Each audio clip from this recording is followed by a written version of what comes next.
Hello guys, welcome to Stumps and Sixes. अरे भाई रुक जा, थोड़ा क्रिकेट से आगे बढ़ते. अभी ओलंपिक्स का सीजन आ चुका है. We have 117 athletes who are carrying the hopes of us 140 crore Indians. And as we move on from cricket to every other sport, this is GameTime Banter.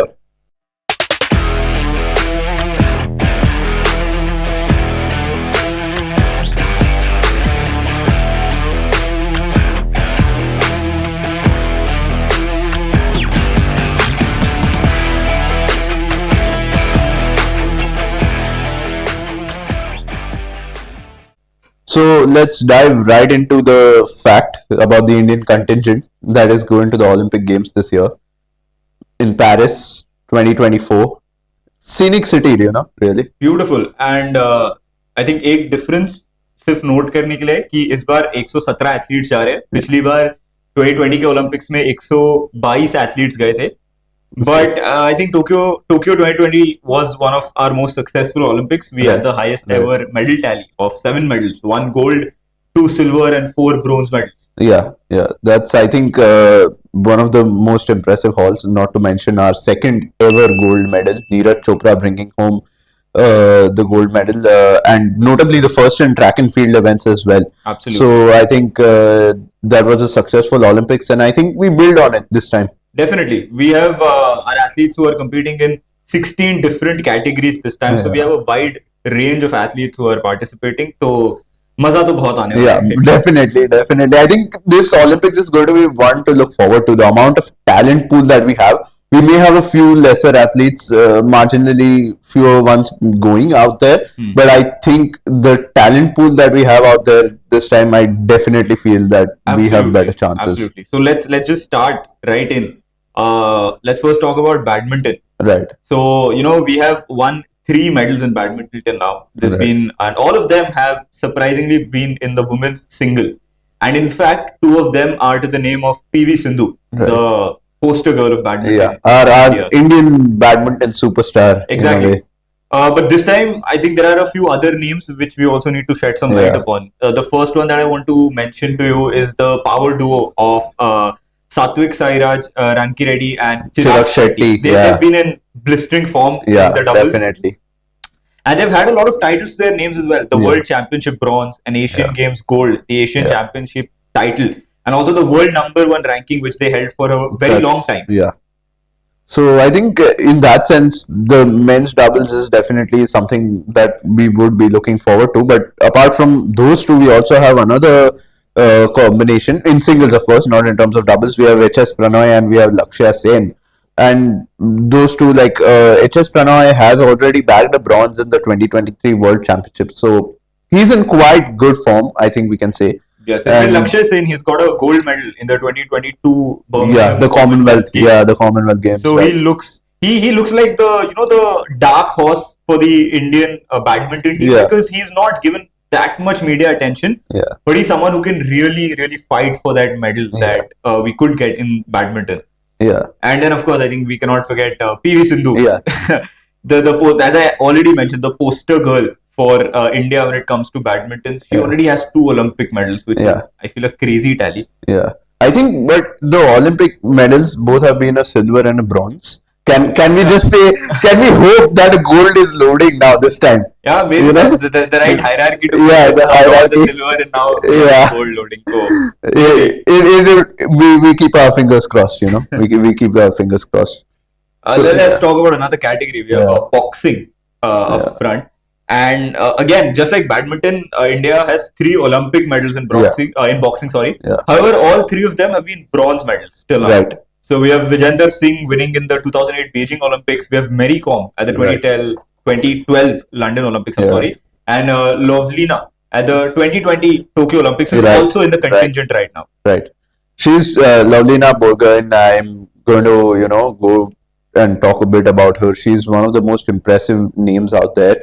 A welterweight boxer. She was one of the boxers who was named as a successor to Mary Kom. I'm not 100% sure, but I believe there was also a bit of a controversy in terms of her succession to Mary Kom. I think it was one of the World Championships where she was selected over Mary, and there was a bit of controversy. But aside from that, I think Lovelina, she is an immensely talented boxer. She has already bagged an Olympic medal, In 2020. the bronze in Tokyo last time out, and I think we can only expect better from her this time around. Absolutely. She's someone we absolutely pin our hopes on in terms of boxing. And we have another powerhouse in the boxing department. We have Nikhat, Zareen, the Right. 28-year-old who is making her debut at the Olympics, and who is, very interestingly being mentioned as the favorite in her 50 kg category. And why not? She's a 2 times world champion, for that matter, and she's been in phenomenal form. Not only in the World Championship, but also she's been the Commonwealth winner in Birmingham 2022. And I think that is where, talking about this is where we come onto the point of what we said. The talent pool this time looks absolutely immense. Yes. Because I think we have talked about like 5-10 athletes up till now, and every single one of them we have said, like, okay, these guys look like they're in immense form. These guys look like, they can go out there and win a medal.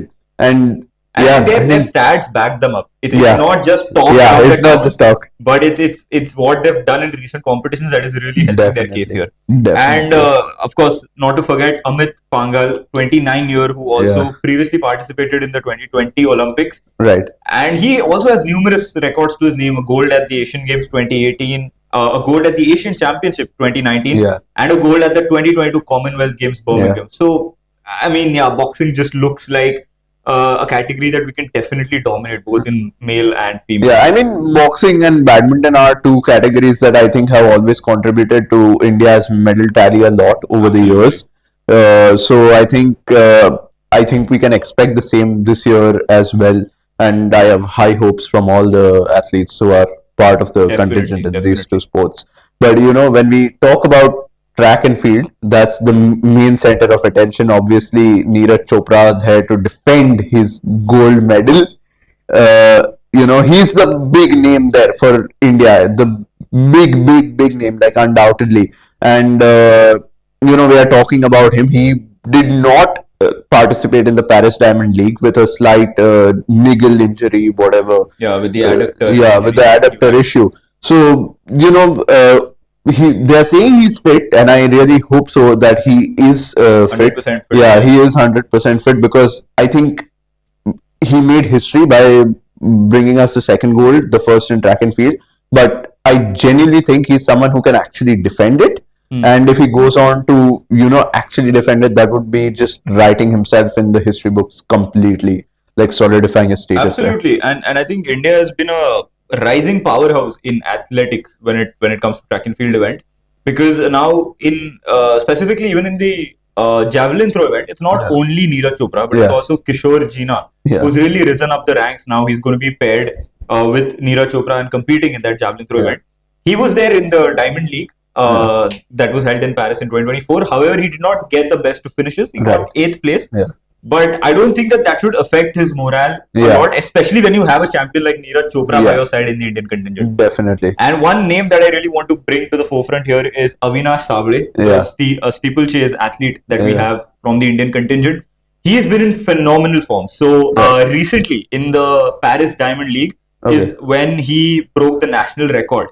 Right. And he bagged his personal best time of 8 minutes, 9 seconds and 94 milliseconds. That's impressive. And he has also secured his medals in the 2022 Birmingham Commonwealth Games, a silver there. Right. And also 1 gold and 1 silver in the Asian Games. So again, another athlete who I feel has been in blistering form ever since, he actually missed out the last round in the 2020 Tokyo Olympics. Yeah. So I feel from there, when he had that low point in his, I won't say his career, but in that a villain arc, if you will.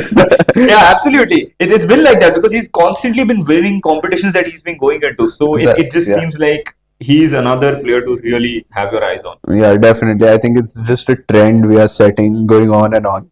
Each Indian athlete, and we are saying this one's topping one another. So they're topping one another. But that is absolutely insane what we are seeing up to now. But when we come into archery, another name where we see that Deepika Kumari, actually one of the names that has been mentioned for a long time. when you associate not just Indian archery, but when you talk about Olympics, India at the Olympics, she's been someone who's been there around for quite a while now. And so, like, she also has a 19-year-old daughter currently, which is the fact, and she has stayed away from her, which is, I think, that for a parent to stay away from the 19-month-old child is just commendable. The amount of service that she has put in towards the nation, I mean, a salute to her. It's a prime example of the athlete's spirit that we see, and that undying dedication towards working for your own nation, towards the national laurels.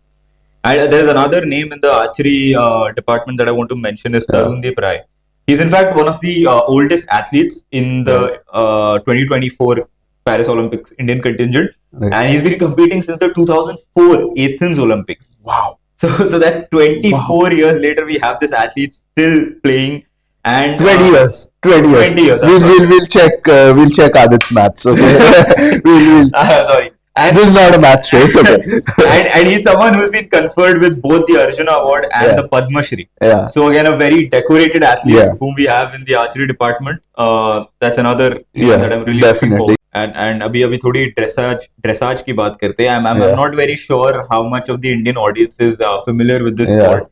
So would you like to explain this concept to a layman's term? In the layman's term, it's basically एक बंदा घोड़े पे सवारी करता है यार. But it's a bit different from equestrian. I think the basics of dressage is essentially it is about how the horse behaves, how the rider is able to control the horse.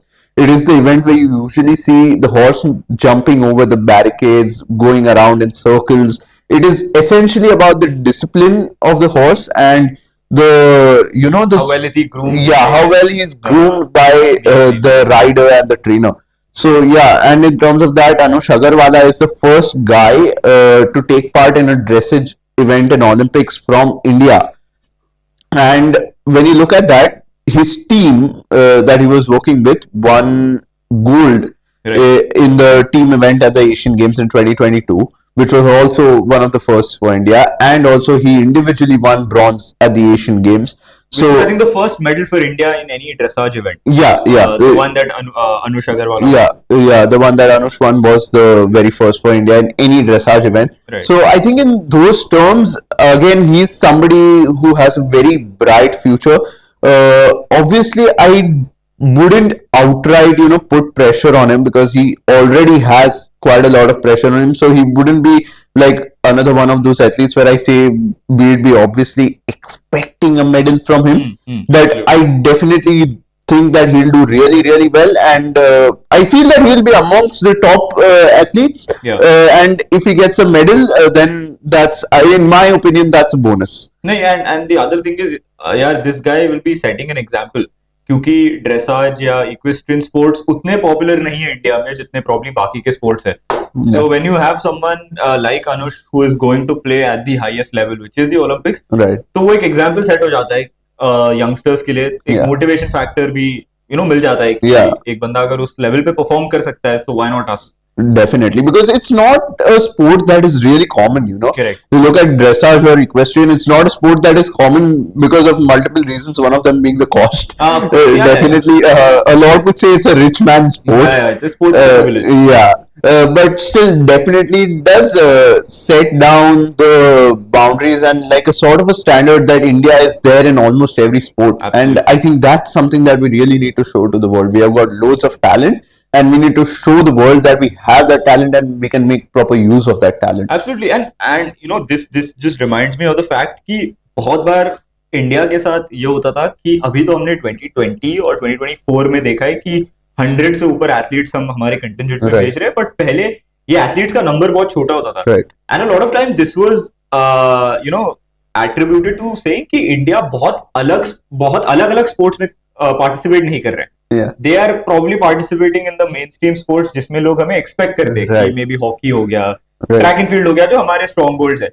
But I think it's with these sports, these niche athletes who are coming in, it's really a good I would say a catalyst for change. Because I think one of the I don't know if you can call it a meme, but it was all across the meme pages on social media yesterday that Spain has sent nearly double the amount of athletes that we have, and they, I think, have like a quarter of the population that we have, which I was like, I found it to be a really, not just from a meme point of view, it's really funny and interesting, but also when you look at it from the point that you are trying to say, it is in a way a kind of a concerning fact. It's another point that can be really introspected upon when we are talking about it. And I think in that sense, there is progress being made. There's been progress being made, and I think long way to go. Definitely, that's the right way to put it. But let's go to golf. Yeah, golf is another thing on the agenda. We have Gaganjeet Bhullar and Shubhankar Sharma, who are going to become the first athletes to compete in the men's category for India, which is, I think, a big thing. I think even in the past few names we mentioned, there were a lot of names we mentioned, they are debuting. Yeah. They are debuting, which is, again, based on the last point that we said, is a very good thing that we are seeing a lot of new debutants as a first in that category. And coming to that, in terms of golf, we obviously have Aditi Ashok, our lady golfer. She had a 4th place finish last year. In the 2020 Olympics. Yes, absolutely. And we hope that, just that one place that was left to get another medal, that's what she beats this time. And there's another interesting name in that contingent, a very inspiring story, in fact. Diksha Dagar, who was born on December 14, 2000. And Diksha is someone who's been, she's a... she's hard of hearing, essentially. I'm sorry, I couldn't put the right words. But this is her first appearance in the Olympics. Again, another debutant that we have. But interesting fact, she is the first and only golfer to claim 2 medals at the Summer Deaf Olympics. That's crazy. That's a crazy amount of talent, So I mean, she's now here in the Olympics, and we hope she does the same wonders that she's done there as well. Definitely. I think all of the athletes, I think definitely in some capacity have the, if they have a good day, I think each and every of our athletes can get a medal. And I know that sounds a bit ridiculous, but I genuinely believe that our contingent has that quality and that talent. But also, with Aditi, we mentioned the 4th place, that we can hope she improves. I definitely think she'll improve, but that 4th place, when I was watching in 2021, I was watching that event live, I remember. I felt it was very similar to Deepa Karmarkar missing out on the bronze in Rio. I think those two, it was like both those events I watched live, so maybe I don't know if I should watch. I should watch India competing for a bronze live again. I might be bad luck, But it's absolutely what you said. That sometimes at the highest level, it's not always your skill. Maybe luck does play a little bit of a part, and I think it's part and parcel of the game. Athletes know that.